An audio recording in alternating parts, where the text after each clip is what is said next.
Following his trip to the Korean War Memorial, President Moon Jae-in switched his full attention to economic matters.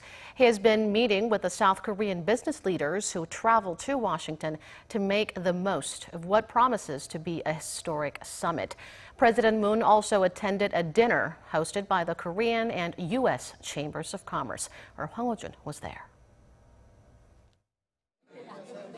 Soon after his arrival, President Moon attended a team meeting with about 50 Korean business leaders who traveled to Washington, D.C. from Seoul for the occasion of his first summit with President Trump. 여러모로 새 정부의 경제 개혁에 대해서 걱정도 있으실 텐데 결국 요체는 기업하기 좋은 아주 공정하고 투명한 경제 환경을 만들자라는 것입니다. President Moon noted that he had been labeled pro-labor for a long time due to his experience as a human rights attorney. But the president also said he is corporate-friendly, citing his experience as a lawyer who worked closely with big business groups. President Moon pledged to make Korea a more attractive place for businesses to invest in and implored the leaders to put more effort into creating jobs and promoting Korea as an appealing investment market when doing business in the U.S. He echoed that message during a dinner meeting jointly hosted by the Chambers of Commerce from both countries. About 250 business leaders from Korea and the U.S. attended the meeting.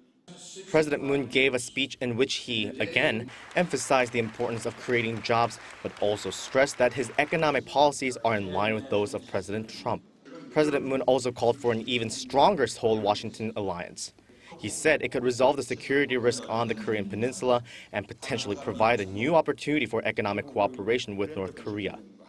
The South Korean leader also expressed hope that economic cooperation between Seoul and Washington would transcend from trade and investments into a strategic economic partnership, and the two countries can pioneer the global market together. 앞으로 한미동맹은 정치, 경제, 사회, 문화 모든 분야에서 포괄적인 동맹으로 한 단계 더 도약할 것으로 믿습니다. The roundtable and dinner jointly hosted by the South Korean and U.S. Chambers of Commerce were more than just symbolic, as President Moon laid out the importance of economic cooperation between the two countries, especially when observers say the issue of revising the Seoul-Washington Free Trade Agreement will likely take place during the summit. Hwang Ho-jun, Arirang News, Washington, D.C.